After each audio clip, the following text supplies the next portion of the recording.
চলো আজকে তোমাদের সাথে শেয়ার করি ক্রোশে দিয়ে এই রাউন্ড শেপটা তোমরা কী করে বানাবে। এটা ফ্ল্যাট রাউন্ড, সেটাই দেখাবো ভিডিওতে। হুক সাইজ নিয়েছি 3.5 mm।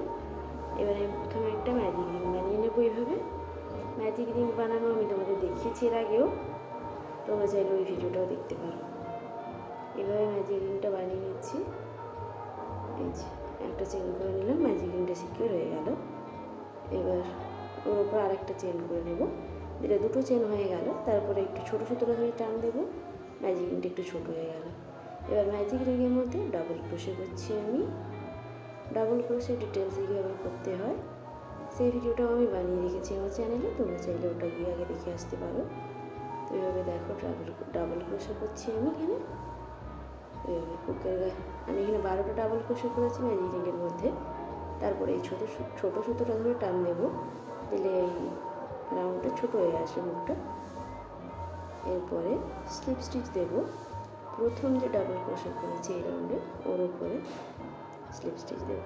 এবং সুতো নিয়েছি এই ঘরগুলোতে বার করে দেবো, স্লিপ স্টিচ হয়ে গেল।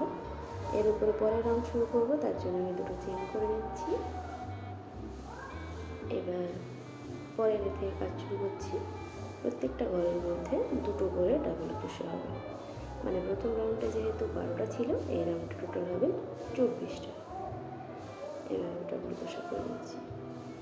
ভিডিওটা ফাস্ট ফরওয়ার্ডও আমি করিনি, খুব স্মুথলি দেখিয়েছি। তোমরাও ভিডিওটা ফলো করলে ভালোভাবে বানাতে পারবে।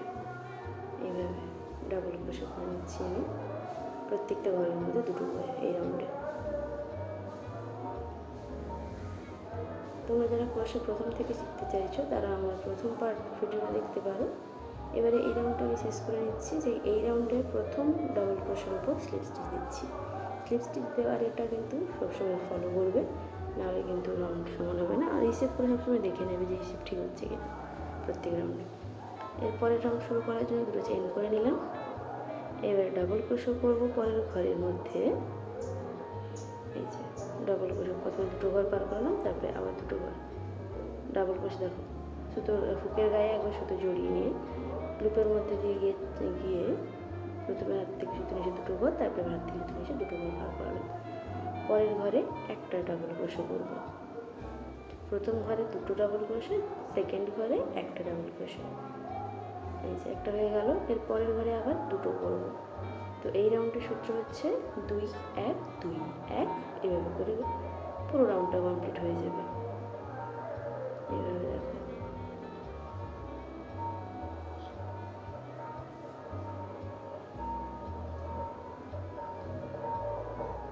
তো এই রাউন্ডটাও শেষ হয়ে এলো। এই রাউন্ডের প্রথম যে ডাবল ক্রোশে ছিল ওর ওপরে স্লিপ স্টিচ দেবো আমি। এভাবে এই রাউন্ডটা হয়ে গেল। পরের রাউন্ডের জন্য আবারও দুটো চেইন বানিয়ে নেব। এইভাবে দুটো চেন হয়ে গেছে। এবার ডাবল ক্রোশে করছি। প্রথম ঘরে দুটো ডাবল ক্রোশে করবো। এই যে দুটো ডাবল ক্রোশে করে নিলাম। এর পরের ঘরে একটা ডাবল ক্রোশে,